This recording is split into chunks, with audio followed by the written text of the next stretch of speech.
E pikrisht ka qenë situata në veri për cilën sot lëvizja vetë vendosje ka dashur të bisedohet në kuvend, por pretendimet e tyre nuk u bën realitet.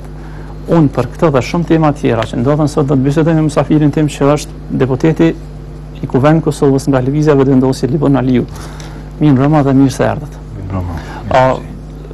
A mund të na tregoni pse u hodh poshtë kërkesa juaj sot në kuvend për të diskutuar puna e veriut?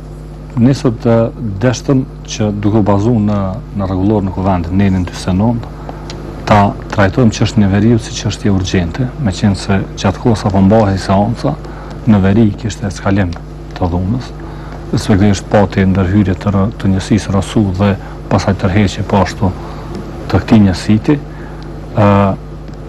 meqense se ishin pa informuar, i vetmi burim informatash që na vinte ishin mediat. Ne konsiderojmë që kjo çështje duhet trajtuar, pra jo që përderisa ndodhte dhunë në veri kuvendet të mbante seancë për çështje të rregullta normale të ditës, po të trajtojë kjo çështje ku me qasë do të vinte ministri dhe do të na informonte neve për atë çka po ndodh në veri. Meqense se ishte pika e fundit në trajtim kur neve që morëm informatën, informuam grupet parlamentare për këtë ide tonë, e kërkuam si ide bazuar në rregullore, po një ide e tillë u refuzua nga të gjitha grupet parlamentare dhe në votim nuk kaloi. Arsyetimet për refuzimin e kësaj ide ishin që diskutimi për këtë çështje mund të shtyhet për një ditë tjetër, pra në një farë mënyre nuk deklaroshin që donin të trajtonin si çështje urgjente një gjë të tillë, pastaj ishte mungesa e informacionit. Të të deklaronin që nuk kemi informata në lidhje me atë që ndodh në veri. Supozoj. Përderisa s'kan informacione, mi çfarë të bëhet debat. Po dhe kërkesa tjetër është se nuk ka qenë një koordinim i mjaftueshëm. Këto trija kryesisht kanë qenë, po është vërtet se asnjë s'kishim informacione. Po më intereson ta di informacion. Po, pikërisht kërkonim informacion, pra donim që për atë që po ndodh në veri të vije ministri dhe të na informojë, ose kryeministri, ose dikush, do të mund të vinte dikush na informonte drejt për drejt dhe ne të diskutonim aty për atë se çka po ndodh atje në veri. Po, zoti Ali, sidomos ju pretendoni që keni shtirje gjithandej, domethënë edhe ju në këtë rast po thoni që nuk keni pas informacione. A ka lëvizja vetëvendosje aktivist tek Roy Vitaut dhe në atë pjesë që në çdo moment do të ishin gjendën t'ju informoni një rreth asaj se çfarë po ndodh? Që ne jemi deputet dhe ne kërkojmë informacion zyrtar, nuk shkojmë në atë farë. Jo, ideja është ju tha që ne nuk kishim informacion, po e vërtetë është që informacion zyrtar. Na raportojnë me informata në këto gjëra, ashtu atë mënyrë, në fund ishim deputet dhe ne kërkonim të informohemi drejt për drejt nga ministri. Pra çfarë do lloj mënyre tjetër e informimit përmes individëve aty këtu që mund të jenë, pra është mënyrë jo e rregullt, do duhet që kjo të ndodhte nga ministri vet. Ne informoheshim nga mediat dhe donim që të informoheshim direkt edhe nga ministri dhe pastaj të diskutonim. Sidomos për faktin që e kishim pa një herë një ndërhyrje në veri. Pra ka qenë 25 korrik i vitit kaluar ku mesazh është vrarë. Ka dëshmor policia në Vezë Zymberi, ku mbas krejt analizës që është bërë dhe pastaj është pa që ajo ndërhyrje ka qenë totalisht ndërhyrje jo serioze, pa përgatitur mirë dhe është vrarë. Cila do duhet sipas jush ishte ndërhyrja e duhur dhe përgatitur mirë? Nëse më lejoni pak ta përfundoj që çështjen e argumentimit kundër të deklarimit të sot, unë me qenë shef ka lënë në atë temë. Ani mirë, sa më shkurt se ja marrën vetes kohën më andej. Çështje, pra, nuk donin në një farë mënyrë donin që kjo mund të diskutojmë më vonë. Të pas përvojën e kaluamën, këto çështje urgjente dhe duhet të diskutohen mjaft shpejt. Dhe kuvendi është vendi ku mund të diskutohet. Jo seriozitetin e përkatitjet të ministrit, një referat ose një shkrim zyrtar cilin ai i dosh atëre ashtu ne kemi pas. Ka pas kohë sot ashtu kemi pas në 25 korrikun ku është vrarë një polic dhe ne mund të presim të vritet dikush. Dhe pastaj do të presim ja 2 javë, do të përgatitemi të gjithë të diskutojmë post mortem për atë që ka ndodhur. Pra nëse diçka ndodh urgjente ti e ke për obligim të jesh të diskutosh aty për aty. Institucionet i kemi edhe shërbim informativ. Agjencion të informant, janë në veri, janë policia në veri, aty sa ka mund me qenë let raportojnë, let tregojnë në kuvend të diskutojmë shumë qartë. Nëse do të presim ne për një kohë gjatë kur të përgatitemi dhe mund diskutojmë, atëherë mund të jetë shumë vonë sepse mund të ketë pasojë për atë punë. Ministri sa duhet të mos harrojmë një gjë tjetër, që informacionet kanë qenë se shefi i grupit parlamentar të PDK-s tha ne kemi informata dhe situata është në kontroll. Pra, ai deklaron se situata është në kontroll, e faktikisht situata në kontroll e kanë struktura paralele. Edhe në ato momente kur deklaron te ai, pra është mirë se tash situata në kontroll, pra ishte tërheq policia Rosuja dhe tash situata në kontroll ishte nga struktura paralele shqiptare s'kish pas atje hiç situatën në kontroll, po supozoj. Po kush e ka për situatën në kontroll? Nuk e di kush e ka. Pak e ka foli, pak e ka. Nuk di, strukturat paralele ato që i kanë përzoni më të mirë shqiptar prej andej. Me pas strukturë, me pasën e Uleksit situatën në kontroll, ndoshta do të mund vazhdoj. E vetmja hapësirë që ndoshta ngelet nga shpresa që në negociata sipër ne të bëjmë diçka ishte kjo puna e shtëpive dhe po kuptohet që as kjo madje edhe këto në këtë pavarësisht të shkon tregosh i zellshëm e ju shkon aty në negociata, ata edhe shtëpit nuk lënë mi ndërtu. Kjo është një nuk gaboj një banorëve që ishte dje mysafir tha se janë ndërtu 70 kusur shtëpi në krojën e Vitakut. Po mirë, tash a du të themi që kjo është e tëra, tash po mirë. Na tash unë me qef tash kisha fol në pjesën tjetër, nëse do të mendoni se nëse do të duhet të diskutonim për çështjen se si duhet të shtirë sovraniteti në veri, mendoj se dy hapat e parë kundrejt Serbisë, nëse do me shtirë sovranitetin në veri, janë hapat të cilët Kosovën e kthejnë në një farë mënyrë ofenziv kundrejt Serbisë, ato janë ndërprerja e negociatave dhe ndalja e futjeve të mallrave serbe, futjes mallrave serbe. Pra, pa ndodhur çdo dy hapa, ne jemi çdo ditë në defanzivë në raport me Serbinë. Sot Serbia i ka punë më mirë se sa dje. Sot me këtë që ka ndodhur, po ja, sot është më e fuqishme në negociata dhe në pozicion të karshi Kosovës se sa dje. Dje ka qenë më fort se sa par dje, sepse çdo ditë po shkon tu forcu dhe tu depërtu karshi Kosovës. Ne jemi gjithë në defanzivë. Dhe cilat do të ishin hapat e parë që do ta kthenin Kosovën në ofenzivë kundrejt Serbisë? Është pikërisht ndërprerja e negociatave edhe ndalja e futjes së mallrave nga Serbia në Kosovë, që në një farë mënyrë janë dy elemente të cilat mund ta akurzojnë Kosovën. Mos harrojmë që sot Serbia është e varur nga Kosova. Është integrimi i saj në BE është i varur nga negociatat me Kosovën. Si dhe ekonomia shumë mirë, është shans të cilin ne nuk e shfrytëzojmë. Pra, dhe në anën tjetër është ekonomikisht një pjesë e ekonomisë varet nga tregu në Kosovë që e ka. Pra këto janë dy shansa që Kosova do të mund të shfrytëzonte karshi Serbisë. Si hapa të parë kundrejt kalimit të themi në një farë mënyrë në ofenzivë kundrejt Serbisë, sepse tani ata po depërtojnë çdo ditë ndaj nesh. Ne po shkojmë në negociata ne po negociatat janë të mira. Qëre, ato që janë gabim krejt, me Bruxelles, me Washington. A dëshirosh kjo është një pyetje, kjo është një diçka jashtëzakonisht naive që ndoni. Megjithatë mos harroni një gjë, që është situata në terren ajo që dikton negociatat. Ti e ke vënë në kontestim veriun, po hyn në negociata, e ke vënë në kontest dhe tash Serbia vepron konkretisht deri në terren. Çka thot e gjithë bota për Serbinë? Thot mirë, jo nuk thot, po ata shkojnë të përforcu pozicionin e vet në veri dhe ti shkon tu do psu në veri dhe kjo i bën që në negociata gjithnjë më tepër Daqiqi kundrejt thotë që është në pozicion shumë më të mirë dhe shumë më të favorshëm. Pra, kjo i bën që ne jemi në defensivë dhe në një farë mënyrë po heqim dorë për ditën nga pak. I vetmi element nga i tërë një plan që do duhet të ishte për të ndërhyrë në veri, pas aty në dy hapave që thash, janë shumë elemente tjera që bëjnë edhe që janë edhe të natyrës politike, të sigurisë, janë edhe të natyrës ekonomike e sociale. Të dy anët. Pra të dy anët duhet të veprojnë. Çështja e shtëpive është njëri nga elementet. Nuk po them që është i parëndësishëm, po është njëri nga elementet më të lehta i cili po vihet në dyshim tani. Ka një shtëpi, ka një zyrë administrative që është vendosur. Po mos harrojmë diçka. I ke pas gjyqjet, ti ka heq gjyqjet, ta ka heq totalisht policinë, po ta heq edhe mundësinë e vendosjes së shtëpive tash gradualisht në një farë mënyrë është gjithë një degradim i vazhdueshëm kundrejt Kosovës. Nuk ti po thutash që Kosova është më e pranishme, nuk po e shoh qysh, e kupton. Nuk po e shoh qysh është Kosova më e pranishme. Këto shtëpi që ndërtohen, thash zyra administrative. Këto shtëpi që po ndërtohen pa mbrojtjen e policisë së Kosovës aty. Pra, ekziston një guxim i qytetarëve, ai ka qenë gjithmonë. Mos harrojmë qytetarët tonë janë të guximshëm dhe qëndrojnë aty, kjo ka qenë gjithmonë. Tjetër punë është që ata po qëndrojnë me vite dhe ai që qëndrisë aty në mund të shkojë duke u zbe, për shkak se nuk kanë ndoshta përkrajën e duhur. Pra, nëse flet për përkrajën e qytetarëve, atë s'ke nevojë të më thush se atë besoj shumë. Qytetarët shqiptar kudo, jo vetëm andaj, gjithandaj edhe në Serbi, Bresheba nëse më ata qëndrojnë, po për krahje nuk kanë. Pra, na do të flasim për punën politike të institucioneve, jo për qëndresën, jo të qëndresën e shqiptarëve. Njëri nga banorët edhe, sigurisht që e keni dëgjuar, dhe ai tha që e lavdoj kryetarin, që kryetari po ndihmon, që qeveria po ndihmon, që ku e diun se çka. Nuk është që nuk janë gjithashtu vetëm. Ai u lavdoi edhe me policinë e stacionit verior që thashë janë. Po e them shumë qartë, po. Fer deri në momentin kur eskalon kur kërsasin gurë. Dhe aty në momentin të tërhiqesh.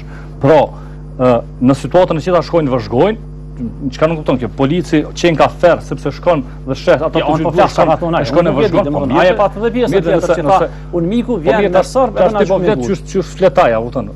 Po flasim konkretisht. Ti e ke policinë e cila shkon dhe vëzhgon situatën kur ndodh ndërhyrje dhe kur lëndohen shqiptar. Është fer kjo çysh është kjo. Kupton. Po du të them që veriu mund të integrohet, për ka duhet vullnet. Nuk është e lehtë të integrohet, është shumë e qartë. Ka duhet me pas plan konkret, qysh tregova hapat e parë i përmenda cilat janë. Pastaj duhet ne kemi bën një plan, në përpika cilat do duhet të ndiqte hapat qeveria e Kosovës kundrejt shtrirjes së sovranitetit, natyrisht duke u parapri fillimisht me negociatat të ndaljen e madrave, dhe pastaj të gjithë hap pas hapi do duhet në momente të caktuara të duhura, kur janë më të volitshme, ta vendosësh sovranitetin e veri. Po sovranitetin e veri nuk bëhet përmes negociatave. Kur ti shkon në negociata, nuk u bë as me dhunë. U provu një herë. Jo, ajo nuk ka qenë provë. Ai ka qenë për mendimin tim, ajo ka qenë, nëse po pikërisht unë mendoj që kjo është argumenti. Ka qenë provë. Unë mund më pajtu me ty që po ka qenë mirë përgatitur, po provë ka qenë. Po jo, po kjo nuk dëshmon kur gjë. Nëse ti shkon dhe bën një dështim në veri, kjo nuk do të thotë që ti tash duhet të heqësh rrugën. Jo gjithmonë del sukses. Nëse ti bën një tentativë që për mendimin tim, gati jam të thonë e planifikuar të dështoj, e kupton? Vetëm që të shkoj, sepse politikisht kjo po çon drejt negociatave, drejt një kompromisi. Pra, kur ti çon polis pa municion, kur ti nuk shkoni nis dhe i kthen te mas, pra është diçka që do duhet të hetojnë të ardhmen. Kupton? Dhe kjo pastaj të përdoret si argument që ne të justifikojmë negociatat. Kjo është ashtu shumë e rëndë, sepse unë pikërisht mendoj që ky është argumenti i arsyetimi për negociatat sot. Unë mendoj që qeveria sot në negociata shkon duke përdorur këtë argument. Ja, provum, nuk mundëm. Apo ta shohim si provu. Po, te negociatat. Sot ka pas një lajm shumë interesant. Derim Shala është caktuar koordinator politik. Shikues nderuar, e keni ditë edhe më herët, sigurisht. Dhe unë po jap lajmin tash që presidenti i Kosovës, zoni Atifeta Jahjaga, bazuar në Kushtetuën e Republikës së Kosovës, në 83 dhe në 84, pika 2 dhe 4, ka dekretuar zotëriun Blerim Shalin, koordinator politik në dialogun për normalizimin e marrëdhënieve ndërmjet Republikës së Kosovës dhe asaj të Serbisë. Ky vendim është përshëndetur menjëherë nga kryeministri i Republikës së Kosovës, zoti Hashim Thaçi, i cili ka thënë se ky është një hap i mirë në normalizimin e marrëdhënieve ndërshëtorë ndërmjet Republikës së Kosovës dhe Serbisë. Ka pas një reagim të vetë aleancës nëpërmjet deputetit saj Daud Haradinaj. Unë shpresoj do ta dëgjojmë tashti se çfarë zoti Haradinaj tha pas këtij vendimit të presidentës për të kthyer dhe të marrë qendrimin e vetëvendosjes lidhur me këtë vendim të Jahjagës. Agenda e aleancës e bën publike që na do të jemi pjesë dhe si rezultat i kësaj është edhe vendimi i presidentës që zoti Shala aty organizon kryesisht çështje të mbrëmshme këtu në raport me institucionet e Kosovës, me partitë politike, me shoqërinë civile, dhe pse jo të jemi të bashkuar rreth kësaj teme shumë e rëndësishme. Cila ka më shumë konkretisht puna time për këtij organizimi, çfarë kuptimi? Në bazë përvojave të kaluara zoti Shala ka bërë një njëjtën punë, qysh në ekipin e unitetit edhe pavarësisht do të jetë ideja e njëjtë që ekipi ose një ekip i përbashkët, si në cilësinë e koordinatorit në leja dokumentacionit bën të harton vendime, edhe pse jo dhe ta informon Kuvendin e Kosovës, jo vetëm zyrtarisht, po kohë pas kohe të sjell materiale se çka po ndodh dhe të jemi dëshmitar të asaj se si do të jenë ngjarjet në zhvillim. Po ta shohim. Aleanca po duket se ju bashkua qeverisë. Cili është komenti juaj në këtë rast? Kjo do të thotë që nëse do të afrohesh qeverisë, nuk kupton që duhesh patjetër të jesh gati për negociata. Dhe nëse je gati për negociata, ju afrohesh qeverisë. Të dyjat janë të ndalidhur në njëri tjetrin. Ardha e Blerim Shalës, caktimi i tij si koordinator dhe përshëndetja e këtij caktimit nga ana e Hashim Thaçit e tregon edhe më qartë drejt shkafit ku po çojnë këto negociata. Pse? Pse u zgjodh sipas jush Blerim Shala? Blerim Shala u zgjodh sepse ka dhënë elemente të qarta që është i gatshëm jo për negociata, por është i gatshëm për kompromis. Çfarë ende po në një intervistë tin që e ka dhënë, ai ka fol shumë lehtë që për Serbën Veri duhet të dhënë garanca shtesë këto gjë. Do pra edhe për te pakës atisarit. Pra kur ende flitej. A jeni sigurt se Blerim Shala është angazhu për ma tepër drejta për Serbë se sa pakoja atisar? Është angazhu, ai ka dhënë një intervistë. Blerim Shala ka qenë shumë thellë përfshin në harximin e pakës atisarit. Ai ka dhënë një intervistë në të cilën flet për garancat shtesë. Pra, pse kish me kon Blerim Shala intereson për këtë? Po mirë, për të citoj intervistën që e ka dhënë dhe pikërisht kjo në kohën kur flitej për negociatat, se atë duhet apo nuk duhet shkuar. Pra flitej për eventualisht që pakoja e Ahtisarit është kompromisi i fundit dhe pakoja e Ahtisarit është zgjidhja në veri, këtë thënë edhe qeveria. Atëherë në atë kohë u deklaru kjo u përmendën garancat shtesë. Ky ka qenë element i gatishmërisë jo për negociata, jo për bisedu, po ka qenë element i gatishmërisë për kompromis. Dhe unë mendoj që ky element e bën Blerim Shalën koordinator të grupit. Pra, po të ishte Blerim Shala më i rrept. Po tash, a është krejt alianca e gatshme për kompromis, a veç Blerim Shala? Blerim Shala nuk shkon aty vet, fikall, pa i thon alianca shkon. Fillimisht unë po flas për Blerim Shalën, ndërsa për sa përket aliancës në gjumë deklaratën e zotit Daut Haradinaj. Unë po të mos e kisha ndëgjuar këtë deklaratë, do të kisha tërheq, nuk do të kisha guxu shumë lehtë të hyj dhe të bëj që do të kisha pas dëshirën të informon, mos është ky veprim i njanshëm i Blerim Shalës kundrejt Aleancës për Albaninë e Kosovës. Po pas ka mbështetjen e Aleancës, për mua nuk është e mirë. Do të thonë kjo është zhgënjyse madje. Do të thonë për shkak se unë mendoj që është Blerim Shala ai i përzgjedhuri për të qenë pjesë e negociatave. Dhe Aleanca përgjithsisht si mbështetëse, jo dikush tjetër nga Aleanca. Jo dikush tjetër nga Aleanca. Blerim Shala ai i përzgjedhuri për këto negociata. Profesionalizëm mirë në këto punë. Domethënë ka do vlera të cilat nuk i di për çfarë kështu zanati të mirë kur çdo herë ne në negociata me Serbinë ne kemi dhënë. Dhe s'kemi fituar asgjë. Nëse mendon përvojë në dhënje, po.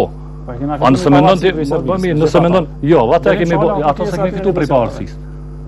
Pavarësia nuk ka dalë si rezultati i negociatave. Edhe pavarësia në fund e ke bën si veprim të njanshëm, e ke deklaru. Pra jo që e ke nxjerrë në negociata. Nuk ta ka njohur Serbia. Ti prej Serbisë në fakt po mirë, prej Serbisë as pakon Ahtisarit nuk ta njeh. Edhe ato që ti i ke lshu pe, ai e gëzon, po nuk ta njeh. Pra, ti nuk mund të thush që ne kemi nxjerrë diçka nga Serbia. Jo, nuk e nxjerr. Pra, ti në negociata me Serbinë veç ke dhon dhe në fund gjithmonë kanë përfunduar ato negociata pa njohje të Serbisë. Dhe tash sërish do të kemi negociata të reja. Pra, kjo është cikël që nuk po përfundon, ku hyjmë në negociata të reja ku prap ne japin. Nëse mendon tash ti që pas ka përvojë zoti jam gazetar, unë po bëj pyetje, unë po do të nxjerr qendrimin e juaj. Nëse qenka atë edhe po e them, është pikërisht përvoja e Blerim Shalës në këto negociata tu dhon vazhdimisht. Ajo që ju po tuteni që Blerim Shala është jashtë me dhon gjithmonë e më shumë. Po jo, unë po tregoj si do të jenë negociatat.